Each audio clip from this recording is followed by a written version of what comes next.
In today's video, I am going to teach you how to add email template in Sendgrid.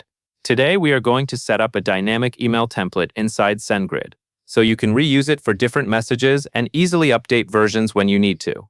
First, sign in to Sendgrid. When you arrive at the dashboard, make sure you are in the correct account, since templates are managed per Sendgrid user space.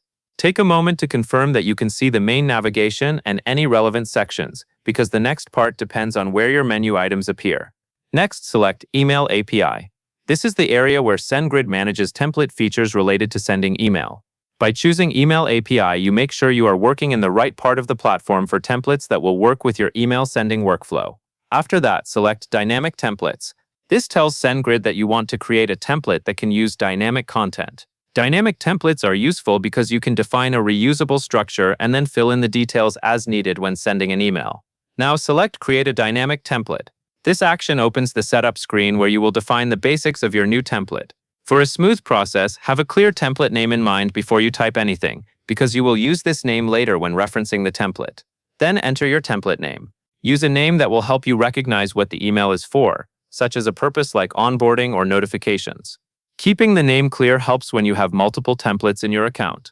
Once you have entered the template name, select Create.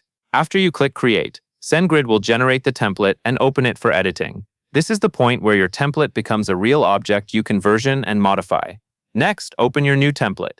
You may see it listed among your templates, or it may open automatically after creation. If it does not open right away, locate the template in the Dynamic Templates area and click to view it.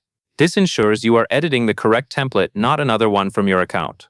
After you open it, select Add Version. Adding a version is important because it lets you keep track of changes over time. Versions also help you avoid disrupting emails that are currently using an older template version. Then choose a template design option. This is where Sendgrid offers ways to start designing your email, such as using a visual editor or selecting a design foundation depending on what Sendgrid displays in your interface.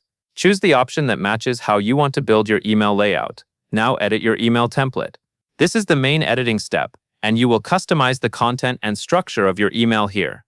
When editing, focus on what the email should look like to the recipient, including the main message, layout, and any areas that will be dynamic. If you are using dynamic placeholders, make sure they are placed correctly so the final email will display the right values when sent.